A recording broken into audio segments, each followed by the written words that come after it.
It never fucking fails. I decide last minute that I'm going to record an episode of this here podcast, and then I click record, and my neighbor's spin cycle for their laundry turns on, as well as the dishwasher, as well as the vacuum, as well as the dogs barking, as well as this and that and the other. It's a very common complaint amongst my voiceover colleagues in the voiceover groups on Facebook. Because, most voiceover people are recording remotely these days, thanks to COVID. Last year, modern times require that you need to be able to anyway, just as it is. But with last year, recording studios essentially had to shut their doors. The big professional studios had to shut their doors or, take huge measures as far as cleaning between sessions to disinfect all the microphones and touch surfaces and blah, blah, blah, blah, blah. But now everybody is acutely familiar with the perils of audio inside your house, which in a normal single family home environment is probably a lot better than when you live in a multi-home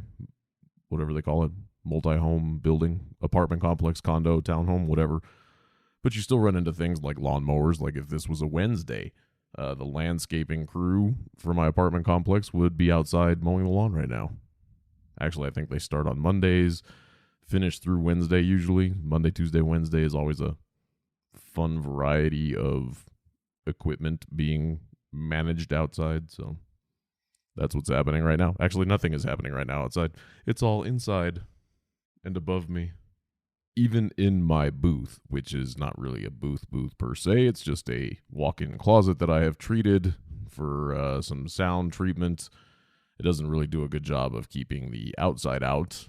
I mean, it does what it can. It's not terrible, but I would still hear, especially the laundry, because that's almost right above that closet. That would be very evident. But that spin cycle, I turned it on, and I'm in, when I do this podcast, I'm usually at my desk in the living room, and the spin cycle on their washer kicked on, and holy crap, that thing was going to town. So it is what it is. Anyway, welcome back to the Death Metal Disco Podcast. It's me, James, coming at you with an episode much more rapidly than the interval between the last episode and the one before it and the one before it. So I wanted to be better about it, and I'm trying to be. So I have this episode sort of planned out, as much as I plan out any episode, really, but not too much. And then the next episode, I actually have fully planned out as far as what I'm talking about. My throat's a little dry. I've been dehydrated. We went to Telluride last weekend, and I just don't drink enough water when we're doing that because you don't want to constantly have to pee when you're sitting in theaters because it's a film festival. And there's a lot of people. Waiting for a bathroom is a pain in the ass. Having to get up and go to the bathroom in the middle of the movie sucks. Having to crawl over people because it's not like these theaters are stadium-style theaters. There's, traditional crawl over everybody to get out of the row theaters. And if you have to go to the bathroom in the middle of the movie, that sucks enough because you can't pause it. That's the downside of going to these festivals is, unlike home, like last year when we did it, we could pause the movie if we needed to take a break. Whatever. It is what it is. I don't know if you could tell. When I get dehydrated, I don't know if it sounds like it in my voice when people listen to it, but it doesn't feel as resonant to me or as deep as it normally does. It sounds like a higher pitch, just drier, just to me. I don't have any idea how it sounds to anybody else when I talk to them in person. When I am in that particular state, I've never asked. But that's where I stand. I just haven't quite recovered as far as the hydration goes. I'm working on it. I need to stop eating and just drink water excessively for like the next week. And that'll probably pick me right back up. Flush my kidneys. Not that I drank a lot while I was there, but had some Jack Daniels, courtesy of Jamie. Anyway, this episode, going to take us back in time a little bit. I did an episode once. In fact, I should probably look and make sure I haven't already done an episode on this. I don't think I have. I meant to a long time ago. But stand by while I'm going to stop this, and I'm going to go look and make sure I haven't already talked about this. The coast is clear. I have not talked about this, or at least the main topic of this. Like I said, last weekend we went to the Telluride Horror Show and had a good time. My next episode will be about that and the things we saw.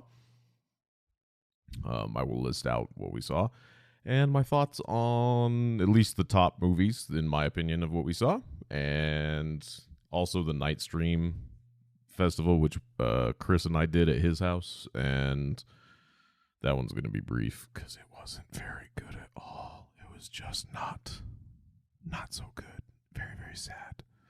Much disappointment. Anyway. Here we are. It is currently Friday, the 22nd of October. October is almost over. It's almost Halloween. This year is almost over. Blowing my mind. I've had this podcast for almost a year. This will be my 25th episode.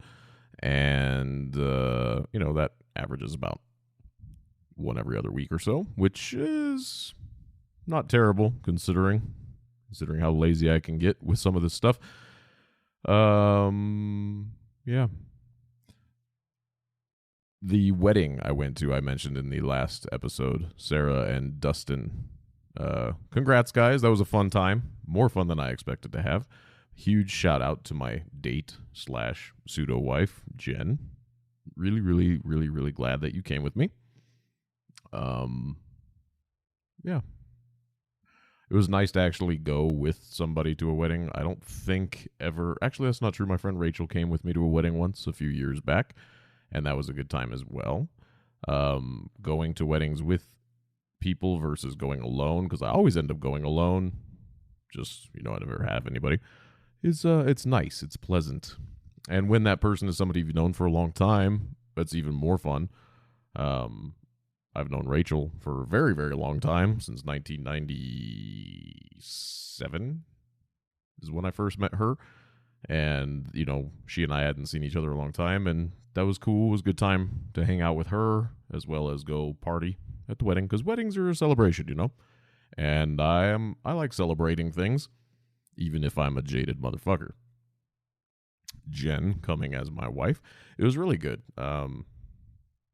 We did they did the dance where they have, all the married couples come out onto the dance floor, and then they slowly remove the couples based on how long they've been married. Well, Jen and I have, quote unquote, been married for 5 years now. And, we're not actually married, but we have that ruse courtesy of Sam's stepdad. I mentioned it in the last episode.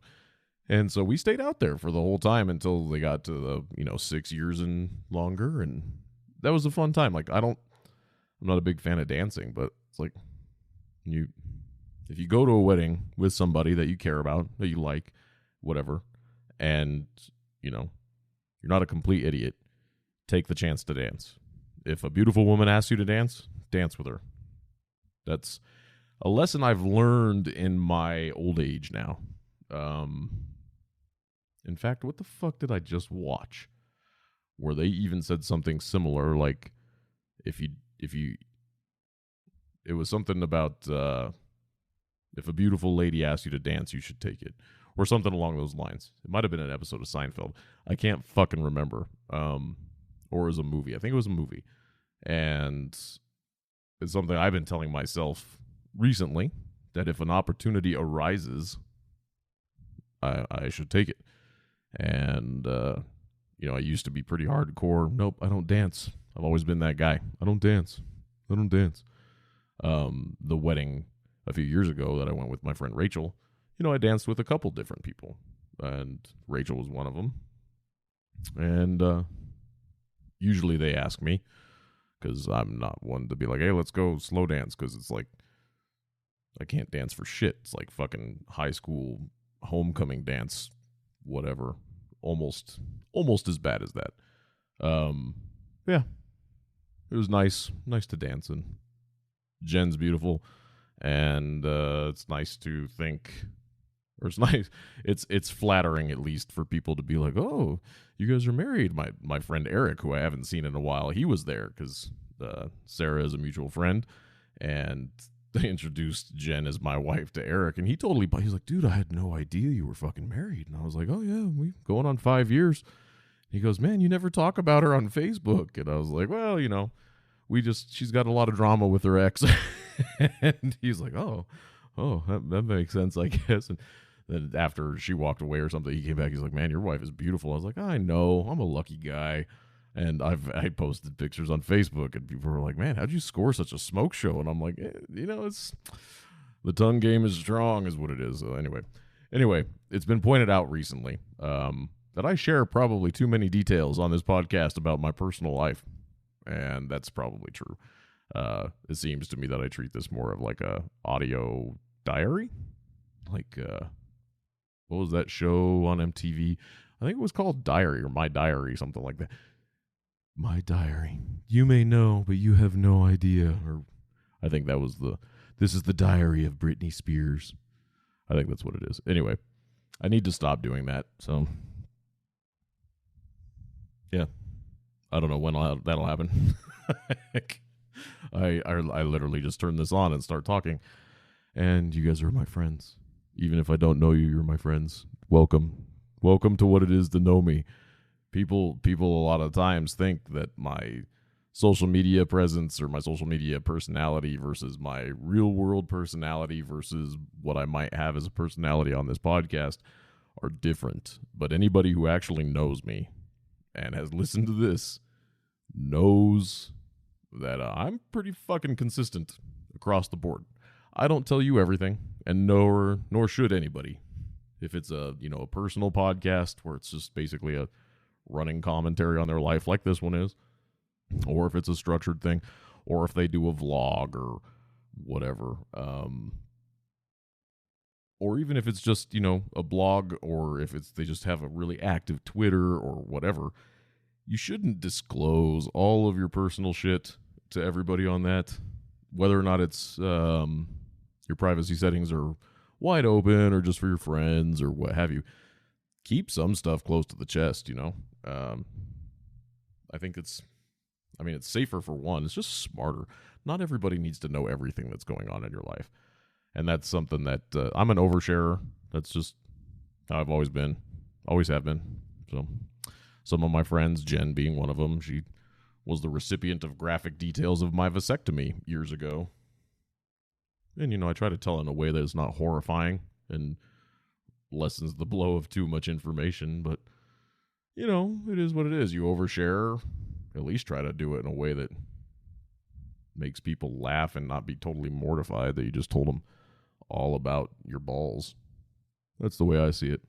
So I guess on that, I'm going to stop for a little bit of a commercial break because, I guess I'm at 14 minutes now. And then I'm going to come back and regale you with a tale of a musical endeavor from 2005. And it's going to be glorious.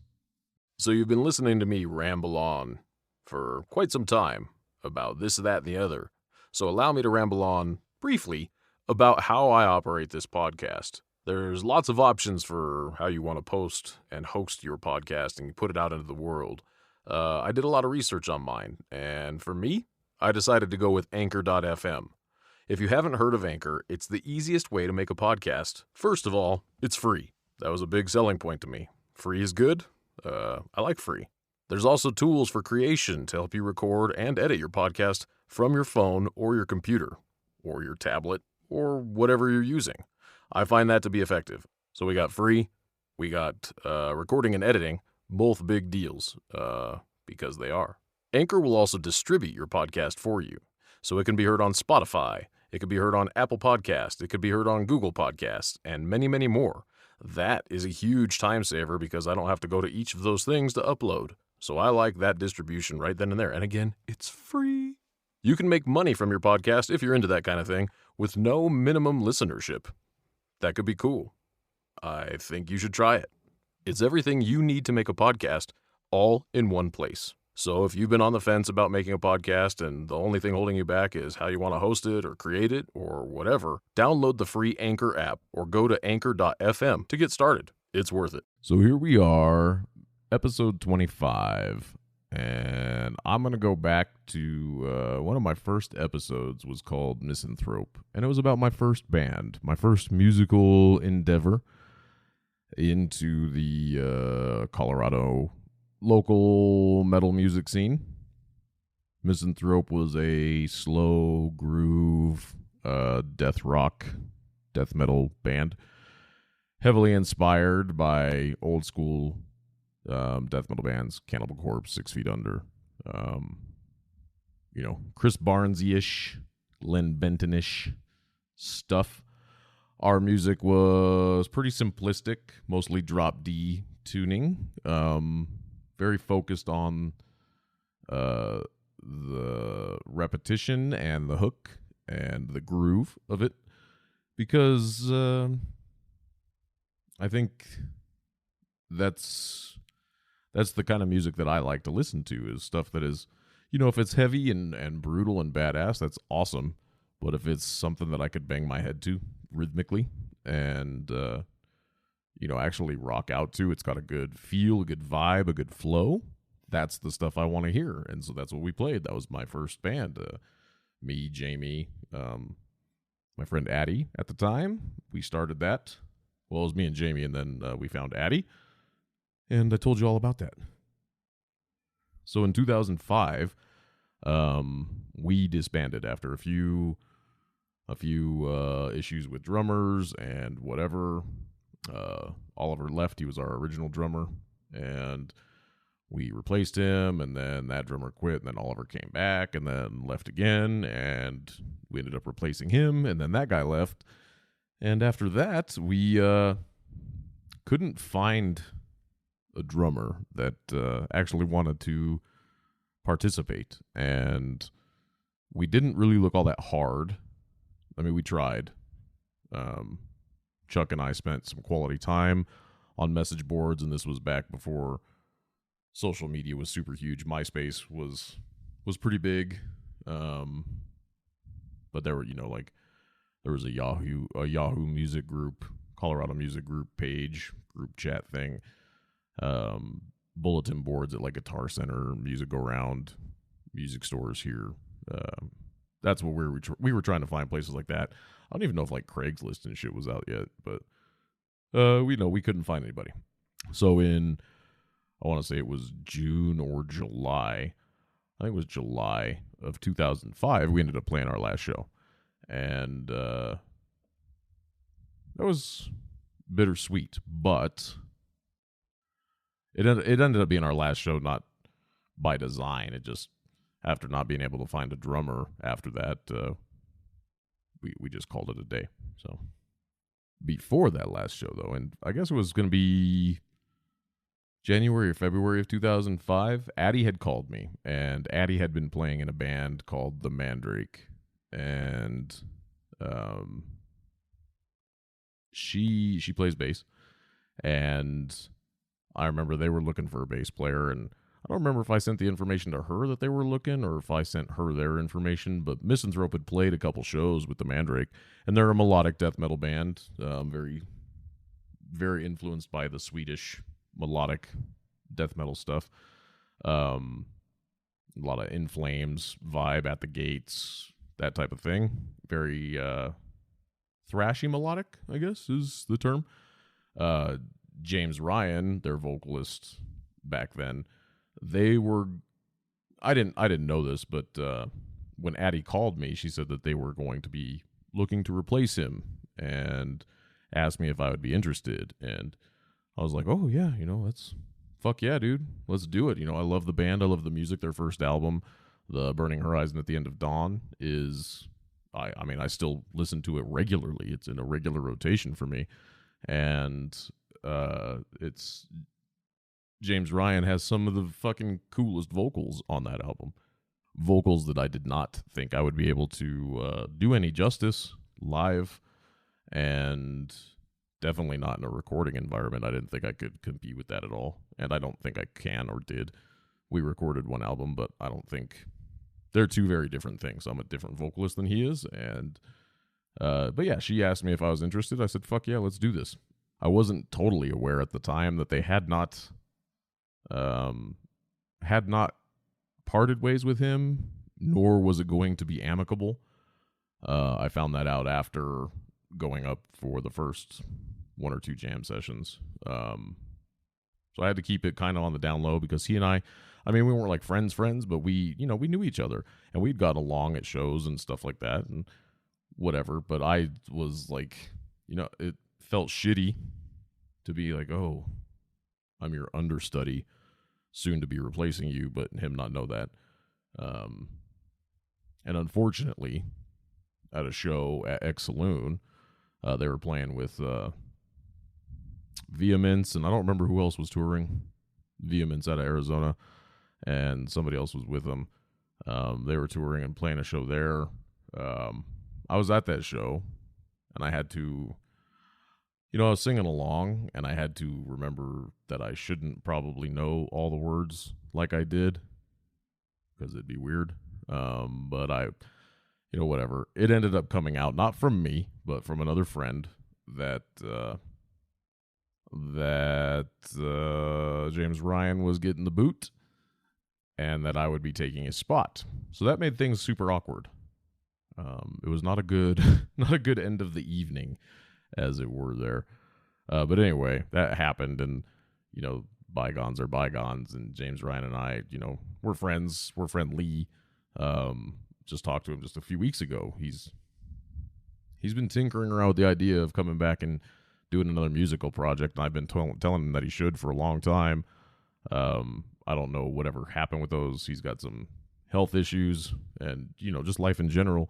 So it is harder, especially when you get older, to try and start shit like that. But I don't know if any of that stuff has ever panned out or if he's even still looking at doing it, any of it. And I know he's got some health issues that he's been battling for years now, and that sucks.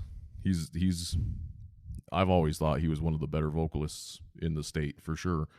And if he does get back into it, which I hope he does, I will happily check it out because he's a ninja. And I hope that maybe if he's able to do it physically, maybe that'll help him feel a little bit more like himself. And I don't know if he's ever going to hear this. I'm going to tell him about it, but whatever. And maybe I shouldn't have even brought up this whole replacement thing. But anyway, back in 2005, I joined a band called the Mandrake. And they had already had one album recorded. They had a demo before that and a pretty solid following. Ron Carrillo was the main guy, main guitar player. Mandrake has been his thing for years at this point, and he's had many musicians, different singers, different guitar players, drummers. He was the Mandrake, and so replacing musicians and stuff was nothing new. But anyway, I joined, and it was cool because Addie and I, we were friends, and then we had a little bit of a hard time between the two of us, and then we reconnected, and we're good. But it was good to be hanging out with her again, and it was good to be in a band that wasn't stagnant, because Misanthrope, in all honesty, had stagnated. We had some new music and stuff, but without a drummer, we would try and go to like rehearsal, and we're playing shit with no drummer, not even a drum machine. We didn't have anything programmed for these things. It was very, very, very, very uninteresting to me. And so joining the Mandrake at the time really, really helped me get out of my own way. And the second show that I ended up playing with the Mandrake was opening for Vader. And that was up in Fort Collins it's called Hodie's Half Note now. It was called the Starlight back then. Little venue in Old Town Fort Collins, college town, which is great because the scenery is fantastic. Oh my God, so many women everywhere. Come to daddy. Yeah, but the second show was actually No, that wasn't there. Maybe it was. I can't fucking remember. It was either there or Larimer Lounge. I don't fucking remember. It was a long ass time ago. All I know is it was opening for Vader, and that was fucking cool as shit. Really, really, really, really, really nervous about that. But I mean, it was had a great time doing it. Vader they actually came out and were checking out some of our sets. They weren't out for the whole thing, but that was cool. You know, it's always a little daunting, but still really awesome to me if you get to open for very, very well known bands, and they actually watch your set and not just, you know, are in the room while you play, but actually watch and pay attention to your set while you play. And if you notice that, as daunting as it may feel, it's still really cool, especially in hindsight, and especially if you don't fuck up and sound like shit the whole time. So that was nice. But so 2005, joined the Mandrake. We do this show. They had been talking about doing a tour at the end of July into August, like a two-week tour. And the band had a deal with Crash Pavement Records, and I don't know the specifics on what the deal was. I think it was just a distribution deal. I don't know. It was with their first album. But when I joined, they said that they would be planning to tour during the last week of July, first week of August, and I needed to make sure that I would get the time off of work for that. So I did, because I joined right about the same time our vacation bid at the grocery store had happened, so I was able to make sure I had the time off. Everything was good, and we were waiting on these tour dates and tour locations and whatever. Then all of a sudden, Ron tells us that I don't know what happened, who dropped the ball or where, but it came down to the fact that I guess we were waiting for the label to book a tour for us, and that's not a thing that they did. And I don't know any of this. This was beyond my position. But now we had all this time and know where to go. So we went to the mighty MySpace, land of the bands.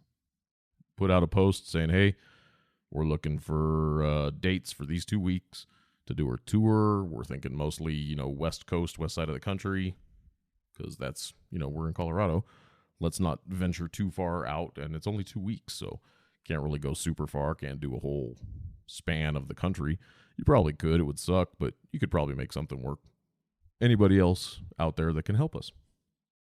And as I was new to this whole thing with the band itself, and trying to book tours and all that shit, I wasn't involved in any of that. I just said, hey, you let me know where we need to be, and I'll be there. So we ended up hooking up with a band called Red Tear Memory out of Arizona, out of Phoenix. And they were a hardcore metal band, younger than us collectively, and they already had some dates booked during that same time as us. The only thing they needed help with is they had a Colorado date but no venue, and they needed help with that. And we were able to get the Gothic Theater here for that. So we ended up jumping on their tour, and it was our first show was in North Hollywood. And so we drove from Colorado to North Hollywood. The next night, the show was in Vegas, and that was supposed to be at an actual venue, but something happened with the venue. I think they got busted for selling to a minor or something, and they got shut down. Well, friends of Red Tear Memories that live in Vegas, they might have been in Henderson. I don't remember where exactly. I'd never been there until then. But they organized a backyard show / house party, got permission from the neighbors, and said, hey, as long as we're done by 10 p.m., is it cool if we do this? And I guess the neighborhood was like, fuck yeah, do it. And they charged $5 at the door for anybody to come in, BYOB. And people came, and they paid $5, and the backyard was filled with people. And, you know, we played that show, and that was a good time. Then we got hammered on the strip. And it was a good time until the next morning when we had to go from Vegas up to Ogden, Utah. The drive up to Ogden, Utah is roughly 7 hours, 8 hours, if I recall, maybe even less than that. It took us like 9, almost 10 hours because we had partied so hard the night before None of us could drive really longer than a half hour without having to stop and switch drivers. It was so rough. We were feeling so bad. It was just a nightmare collectively. Worth it in hindsight, but we had a great time in Vegas, not gonna lie. Great fucking time. Maybe I'll elaborate more on that at some point. But Ogden. We pull up into Ogden. At the time, we were supposed to be taking the stage. And Red Tier Memory, they were already there loaded up because they were smarter than us. And they said, hey, we're just gonna play in your spot. You guys will get to unload and whatever while we play, and then you'll play after us. We're like, okay, cool.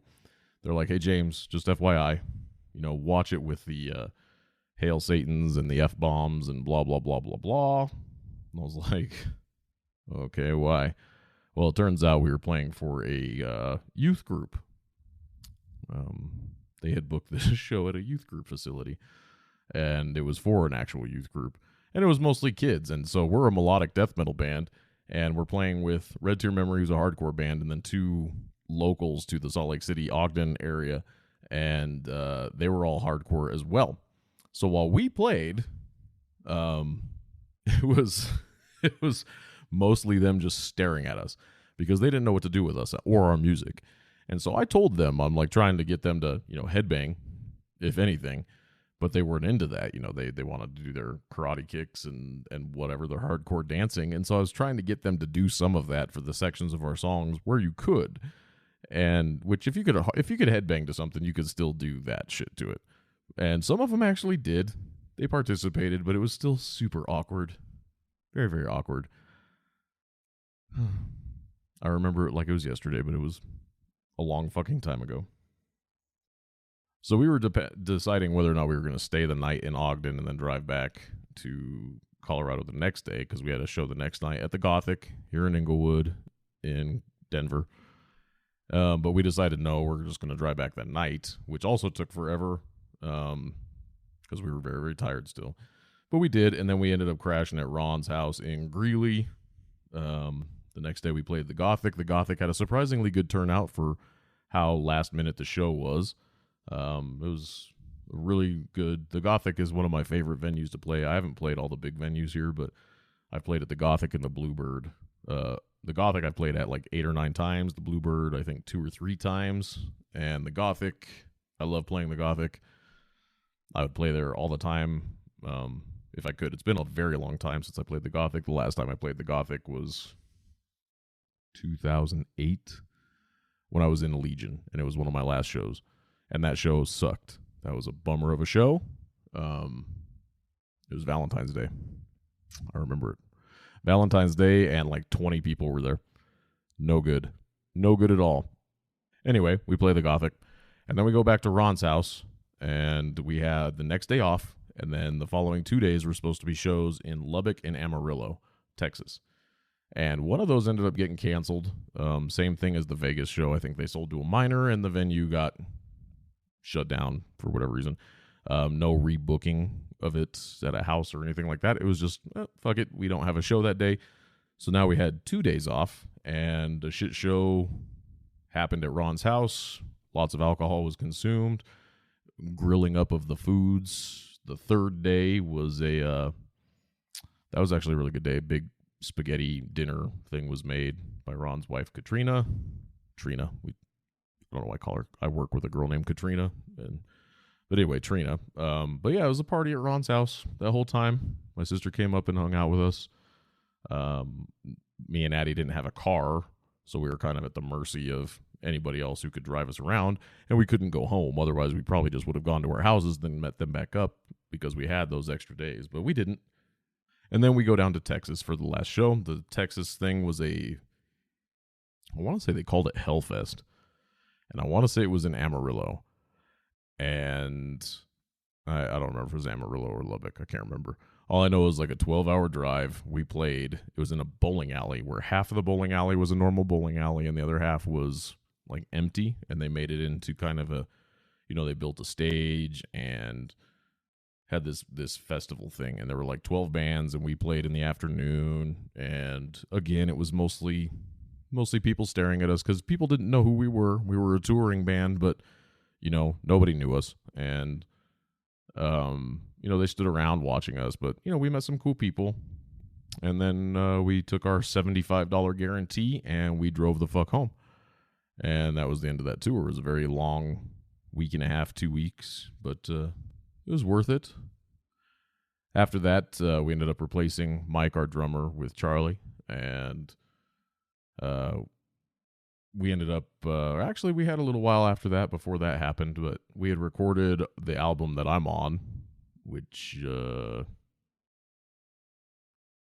is called Dreaming Dead. That's right. It took me forever to remember the name. Dreaming Dead is the CD that we did, the album we did with me. It's only 5 songs. We recorded that with Dave Otero at Flatline Audio. That was the second time I recorded with him. Misanthrope recorded our album with him as well.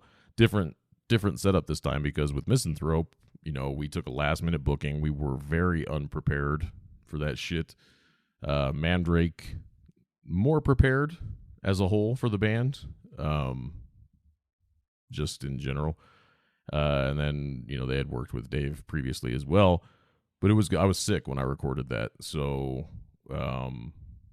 somehow, I don't know why this works out this way, but I recorded all 5 songs for that in one day. It was roughly 6 hours, and maybe we just went through faster, but 6 hours or so of recording. My throat was absolutely fucking shot. I was sick, so that didn't help. I know at one point we stopped. I went to 7-Eleven and got some of their nachos, and this was right before we recorded the last song. Got some nachos and ate some nachos, and after that, I was actually able to do the last song. But before that, I was fucked. It was bad. I remember that vividly. But most of my time in the studio, that I got a speeding ticket because I was listening to the mix before any of the vocals and stuff were added, and I was rocking out to that, and a motorcycle cop pulled me over. Luckily, that didn't cost me. I think it cost me like $70. I got a $70 fine or something like that. It's something stupid.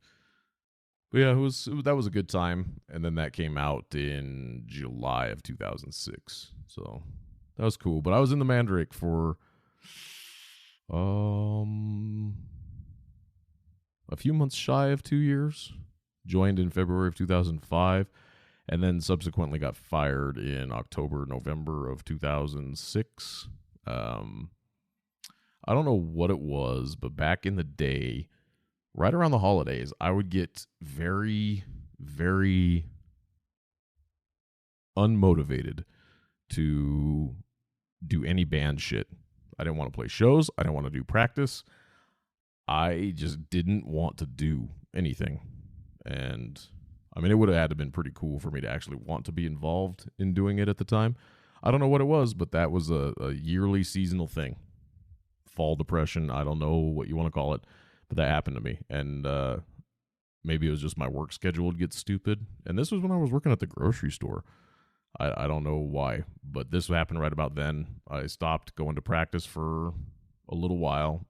In 2006, we had actually done some cool things. We had gone down to Phoenix for a single show, again, to play with Red Tear Memory.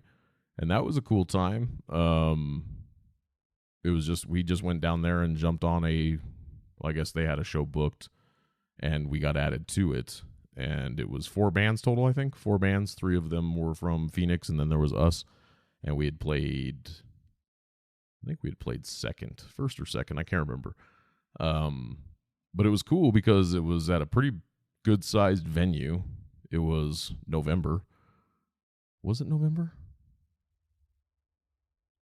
So that must have been 2005 still. The end of 2005, yeah. It was November. It was like 95 degrees still at night, which was dumb.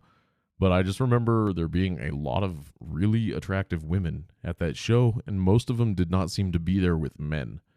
A lot of metalhead women there by themselves or with other girls, but not as girlfriends to guys who listen to metal. So that was an interesting development. There was some weirdness about a girlfriend of a guitar player. That was a little awkward, but it was a good time. I had a good time at that. And then later in 2006, I guess that one was in 2005 too. We played a show in Grand Junction, Colorado. That probably still ranks as my favorite show. It was the first time I ever got to sign a pair of boobs. It's always been weird signing things, like get done playing a show somewhere and then people want you to sign their ticket or sign their CD, and that's always awkward. But when it's somebody's boobs, that's even more weird and awkward, especially when those boobs are being held by the boyfriend of the girl. And I remember them being pretty nice boobs. That was fun. Anyway, the Grand Junction show still ranks as one of my favorite shows. It was just a really cool vibe. Like, everybody rocked out. The bands were awesome. I loved it. 2006, we ended up going up to Tacoma, Washington, and playing a one-off show with 3 Inches of Blood. And that show was fucking... the show itself was okay. Andy, the guitar player, he had some technical problems the entire set, and that sucked for him. Sucked for us, but mostly for him. The show was a good time. I was broke as fuck. I had zero money for that trip, and that sucked. Couldn't drink. I think I could afford one meal, maybe 2 meals, and some gas. But then, following that, I didn't go to practice for like a month or so. And then they let me know that they were going to let me go because they wanted to go in a different direction. We had kind of talked about it a little bit. They wanted to have clean singing as well. They wanted to go to the Scar Symmetry Into Eternity vibe with the clean singing amongst the growls. And I'm not against that. I just am not a huge fan of that. And, I'm a death metal vocalist. I can attempt to do some clean singing. I don't think I sound very good. And I'm sure, if I practice and train and, get a coach or something, maybe I could develop that. But that's not my forte and not at all what I wanted. And so, when they let me go, I wasn't too terribly upset about it. I was kind of annoyed. But the first thing I asked is, who are you going to have replace me? Because I knowing how we replaced people while I was in the band and how I got into the band, how they operated as far as members go, that they already had somebody at least in mind. And they chose my friend Brian from Apathy, who I have played with many times. And he is my favorite vocalist in Colorado. Just general vocalist. He's got great death metal vocals, great singing voice. I absolutely love his singing voice. And I've played their music. I played Dying Eyes on that Dying Eyes episode back in March after the Boulder shooting. Good guy. Great guy. And so when they told me, they'd been talking to him, I was like, fuck yeah. If anybody can do what you want to do, it's going to be him. And he'll do it well. And I didn't know what Apathy was doing. As far as I knew, they were still going. And I think they were, just maybe not as much, because everybody gets old. So I was kind of bummed about this. Oh, and this happened at Fear Factory. We're at the Fear Factory show at the Gothic, and Ron was like, James, we got to talk. And so it was me, Ron, and Addie at the bar. And Addie knew it was coming.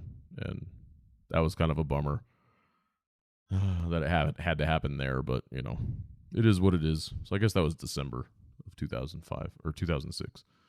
But anyway, some of the most fun I've ever had in a band was with the Mandrake. We knew how to party, man. We would throw down, and then we would throw down some more after the party, even before the party. Like, Andy had a thing at his house in the summer one year.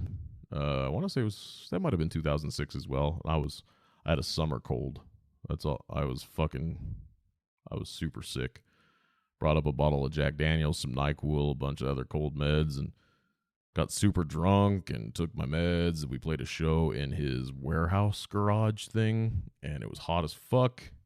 And I really don't remember much else other than that. Tried to sleep in my tent. Didn't go well, but it was the Mandrake. Their first album, The Burning Horizon at the End of Dawn. James Ryan on vocals on that. It's, in my opinion, if you have a playlist of Colorado bands, metal bands, and you don't have at least one track from that on there, you either haven't heard of them or you just don't know what you're doing with your life. And that's my thoughts on that. If you have something from the Dreaming Dead album, that's cool too. I think they're both good in their own right. They're two very different albums, both in vibe and sound, and not just because of vocals, but the songwriting is different between the two of them. Dreaming Dead has some breakdowns on there, which were very heavily inspired by our time with Red Tear Memory, not going to lie. We learned the value of a breakdown. Being on tour with them and being stuck at Ron's house, I was introduced to All Shall Perish. That's who I was introduced to. Jeremiah and John from Red Tear Memory decided to play us some All Shall Perish, and I was fucking floored by All Shall Perish. I'm not a huge fan of bands that do breakdowns super frequently, if the breakdowns are boring, which most bands that do frequent breakdowns, they don't go out of their way to make their breakdowns fun or even exciting. But All Shall Perish, they do.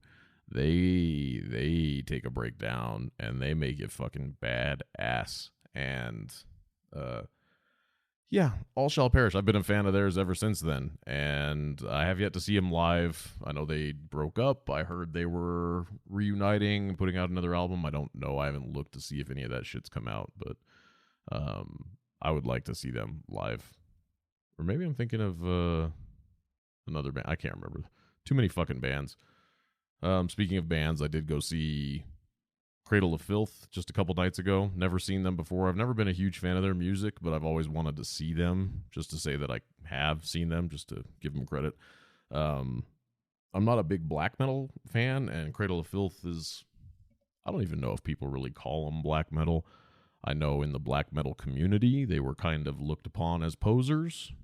I've never really been a big fan of calling bands posers anyway, just because of their style, just because, oh, it's not true black metal, blah, blah, blah, blah, blah, blah. Fuck you. Don't be an elitist prick. I mean, it's okay to be an elitist prick, but whatever. It is what it is. If you don't like a band, just don't like a band. Don't need to call them posers. Now, if Machine Gun Kelly tries to be a black metal musician, maybe it's okay to call him a poser. Maybe. I will say I listened to one of his pop punk songs, and it was catchy. I'm not going to go buy it, and I'll never listen to it again unless I have to. But, he's dating Megan Fox. And that only hurts my heart a little bit. Only a little bit. Anyway, so the Mandrake.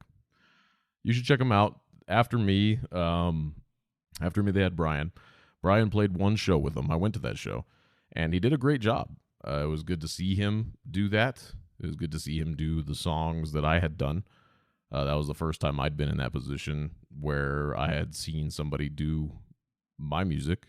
It was a little weird, but I fully supported him. I thought if anybody was going to do what they wanted, it would be him. And I told him that. And it turned out he was going to be too busy with apathy and whatever else he had going on to really commit to them, so he backed out. And they ended up getting James from Crow now, James Brennan, I think was his last name. And he was okay.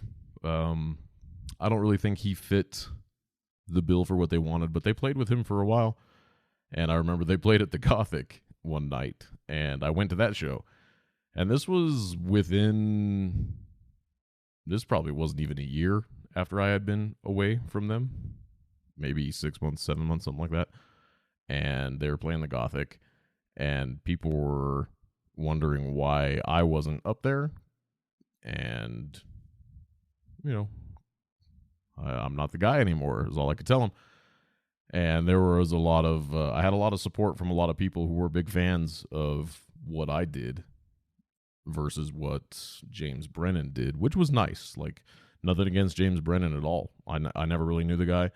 Heard he was kind of nice. I talked to him maybe once or twice, and that was it.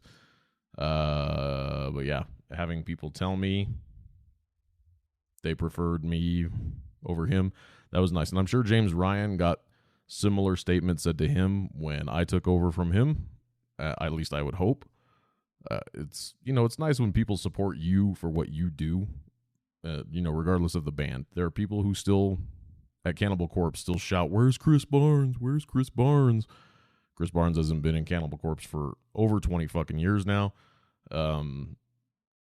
And maybe they should go listen to the new 6 Feet Under album and maybe get a clue about how that would work out if he was still in the band.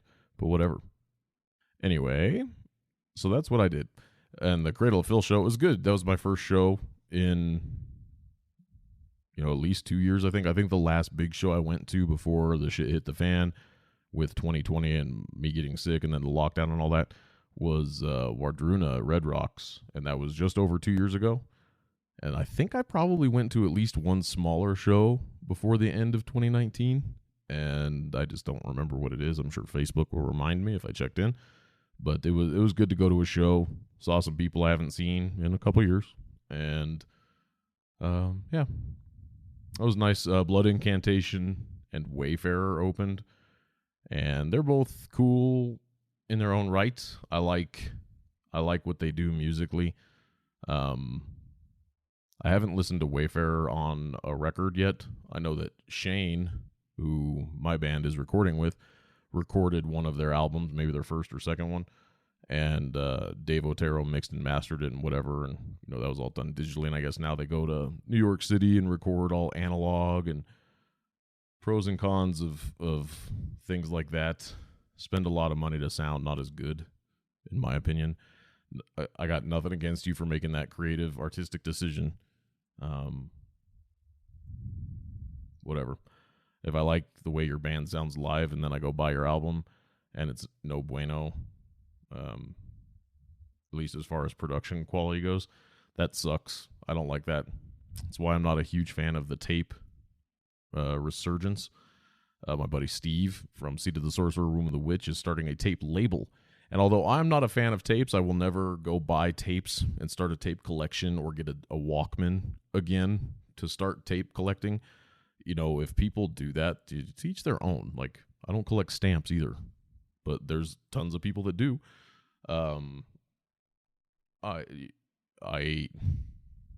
Tape does not sound good.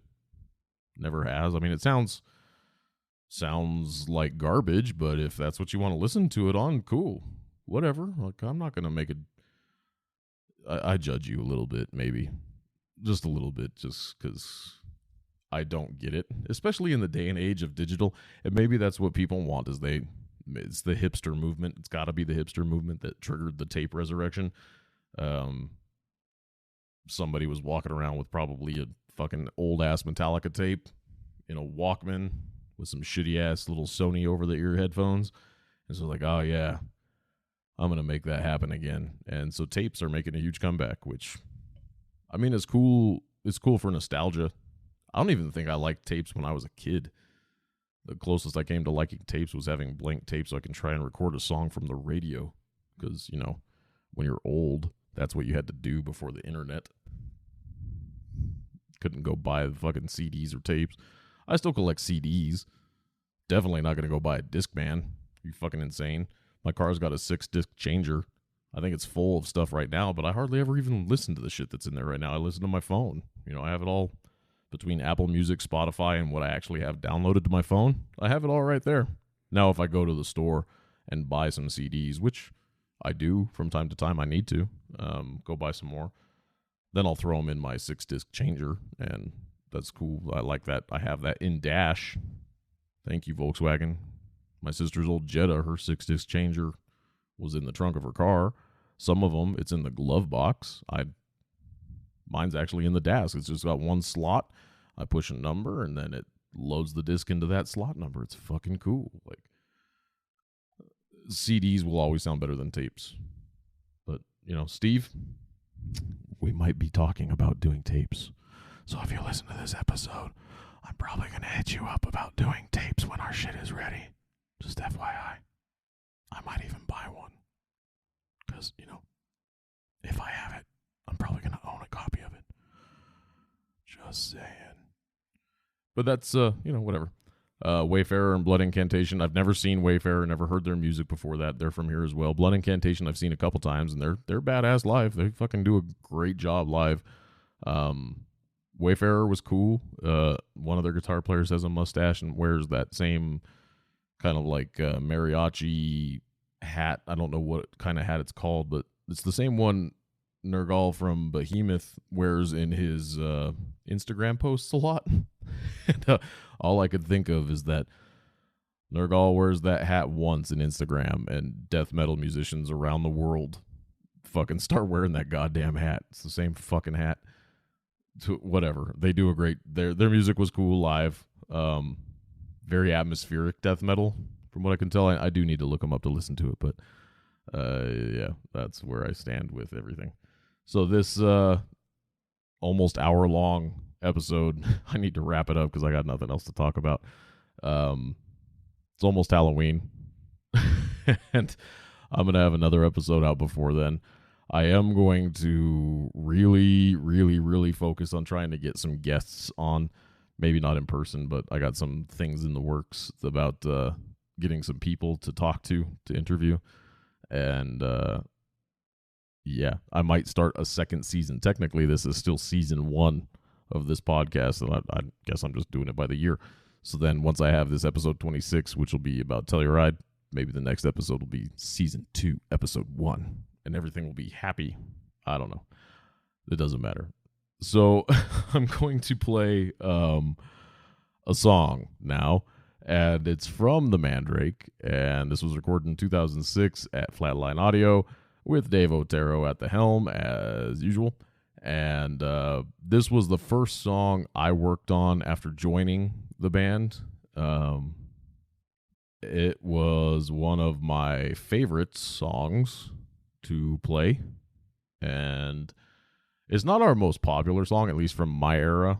It's not the most popular song. Sitcom Revolution was probably the most popular song, and I don't know why. Like, that was my least favorite song to play. I mean, I liked the song. It's just, I don't know what it was about that song. It was just my least favorite song off of that album to play live. But this one is called Angel of Light.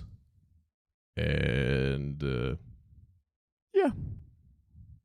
It has some guest vocals from Terry Christ Butcher of Dethroned, Maveth, Proscription fame. Amazing gutturals. They're blended so well, like mine and his, because it's overdubbed. If you don't know what his vocals sound like, they're towards the end, and you'll notice a difference for sure. And you'll be like, ooh, yeah. So anyway, this is Angel of Light. Get it. Oh, yeah. And take care of yourselves and each other. I love you all.